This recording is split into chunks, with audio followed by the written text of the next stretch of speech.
dejo ese tema y doy ahora la más cordial bienvenida a un profesor distinguidísimo, un hombre al que admiro mucho por su obra y por su capacidad, su extraordinario talento de meternos a grandes temas. Doctor Hernández Prados, bienvenido. Buenas noches, doctor Curcio Leonardo. Mucho gusto de estar con usted, con su auditorio. De las sociedades y culturas animales a las humanistas. La medida de todo no es el hombre, sino la naturaleza, doctor. Exactamente. Pues sí, es la idea, la propuesta de este pequeño libro, que es como un ensayo que, pues lo que intenta mostrar es que siempre la ciencia social y la ciencia cultural se ha centrado mucho en nosotros, los seres humanos. Esto implica un protagonismo, que es esa vieja idea del retórico Protágoras de el hombre es la medida de las cosas. Pero pues la propuesta del libro es que debemos suscribir más bien un antiprotagonismo que nos diga no es el hombre, el ser humano, sino la naturaleza la medida de las cosas. Y eso nos lleva a entender que sociedad y cultura no son algo exclusiva y únicamente humano, sino algo que viene de la propia naturaleza y en particular de las sociedades y las culturas animales. Esa es la propuesta de la que parte todo el planteamiento del pequeño ensayo. Sí. Es un, digamos, curso que preparó usted para sus estudiantes de la UAM, entiendo, ¿no? Y ahí, Sí, por supuesto, esto está recorrido que hace desde las hormigas, apasionante lo de los cachalotes, doctor. sí. El librito empieza en las hormigas y termina justo en la crisis de la democracia y personajes como Donald Trump o como Netanyahu que ahorita oíamos en su noticiero. Sí, la cuestión está en que esa vida social y cultural ahí arranca y con los seres humanos tenemos no propiamente y no solamente cultura, sino hipercultura. Mm. Una cultura propiamente humana que muchas veces lo que hace es acentuar los rasgos de la vida natural, los rasgos propiamente de las sociedades humanas, que incluso muchos de ellos los retoman, sobre todo en el campo de la política, hay que destacarlo, de las sociedades animales. Entonces, pues bueno, la idea es esa, se llega a una sociedad humana y el libro lo que propone es que hay que pasar de las sociedades y culturas meramente humanas, que muchas veces pues lo que hacen es reforzar una serie de rasgos inhumanos justamente en nosotros, para que lleguemos a unas sociedades y culturas humanistas, es decir, constructivas para nosotros como especie, constructivas para los seres humanos, implicando con todo ello una vida mejor, una racionalidad en la existencia, de manera tal que podamos dejar atrás cosas que nos afectan, que nos destruyen. Y bueno, pues cierro el planteamiento diciendo que ese humanismo solo se consigue con la democracia liberal moderna, doctor. Sí, dice, Real- nuestra especie está biológicamente preparada para la democracia liberal, dice.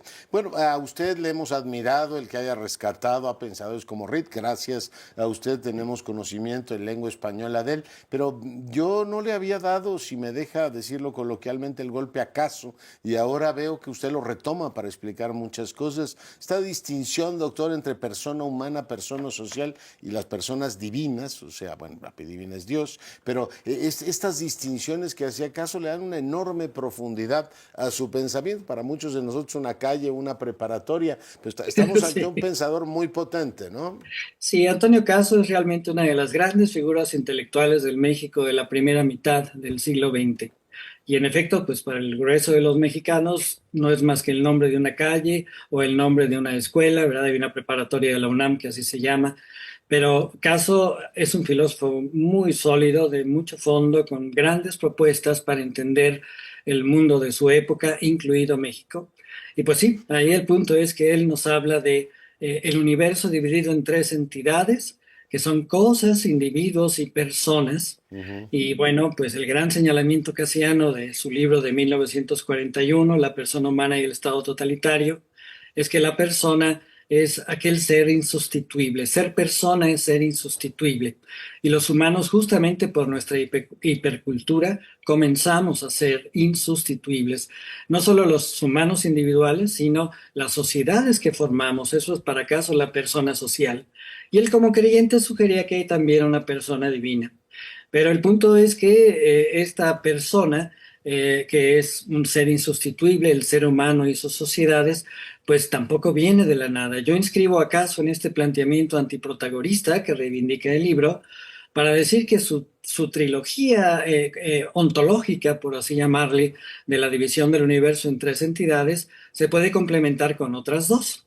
Los protoindividuos, que son el paso de las cosas a los individuos, y las protopersonas, que son aquellos animales neurológicamente complejos cercanos a nosotros los seres humanos, como mamíferos o primates, que comienzan a ser ya personas. No tienen todas las características de la persona según caso, pero sí nos aproximan a lo que va siendo esta, y hoy en el mundo actual las vamos entendiendo como protopersonas que justo merecen también la tutela de la democracia.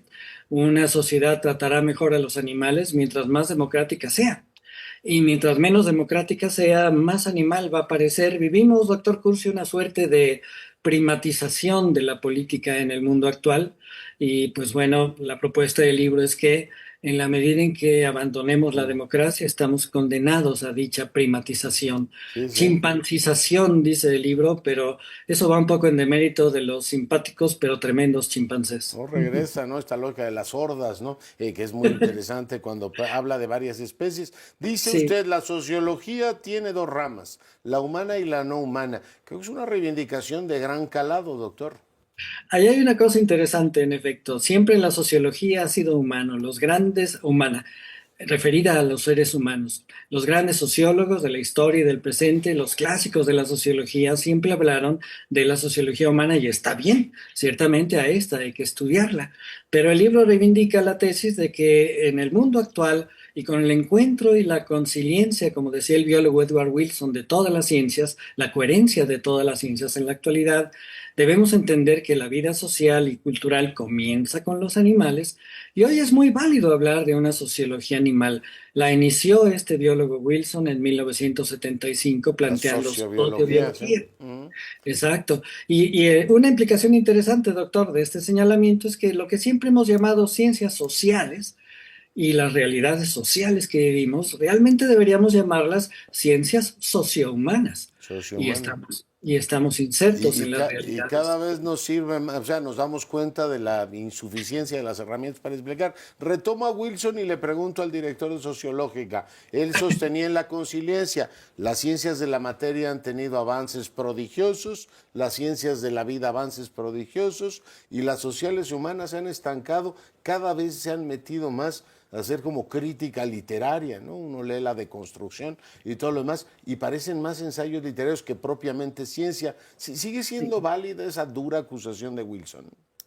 En cierto modo sí, porque hay una inconsciencia por parte de las ciencias sociales de su nexo, su conexión con la ciencia natural. En la medida en que esta conexión se fortalezca, nos daríamos cuenta desde las ciencias sociohumanas que en efecto, pues la ciencia progresa, la ciencia avanza y nuestra propia ciencia, aún sin darnos cuenta de ello, ha avanzado. El trabajo académico que luego atrapa a los autores de las ciencias sociohumanas y les hace perder de vista que están haciendo trabajo científico, ese trabajo académico finalmente sí está arrojando, y debemos trabajar porque arroje más, un mejor conocimiento justo de nuestras sociedades.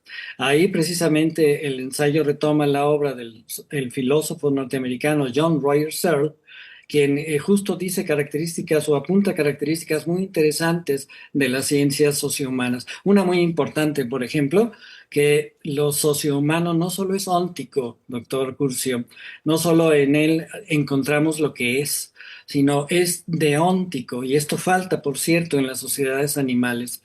Es decir, en lo sociohumano hay también todo el ámbito de lo que debe ser. En virtud de nuestro rico lenguaje que nos permite ver todas las posibilidades y evaluarlas racionalmente, se nos plantea siempre en las sociedades humanas el asunto de lo que debe ser. Eso es lo que nos llevó a la democracia, doctor Curcio, Leonardo. Esto nos lleva propiamente a un avance, un progreso que justo las ciencias sociohumanas podrían enriquecer, pueden enriquecer, de hecho lo hacen, pero pueden hacerlo mucho más. Muy bien, Sí. pues el libro es precioso, está muy bellamente ilustrado, se lee muy bien y lo recomiendo con amplitud de las sociedades y culturas animales a las humanistas del doctor José Hernández Prado, a quien le agradezco mucho que haya estado esta noche con nosotros. Doctor, un abrazo. Muchísimas gracias. Buenas noches. Hasta luego. Gracias.